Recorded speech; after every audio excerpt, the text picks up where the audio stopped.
Election Commission of India (ECI) na 19 suba Lok Sabha mikhalgi matam lauthokraba amadi election gi notification thokraba faubada Bharatiya Janata Party (BJP) gi Inner Manipur Lok Sabha election gi Mirep lauthokpa ngamdana leiramba adu ngasi nungthil lauthokre.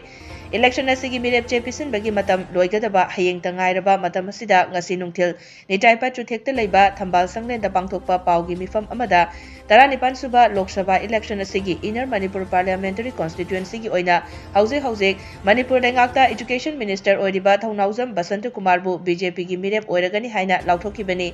Panba yabadi tangkak ani thokna pangthokadawriba election asigi to Outer Manipur Parliamentary Constituency gi oinadi BJP gi candidate thadoktana Naga People's Front NPF ki Mirep Income Tax ki Principal Chief Commissioner Oiramba thabakta gi potharaba Timothy Jimikta saugatlagani haina lauthokiba laikhrabani.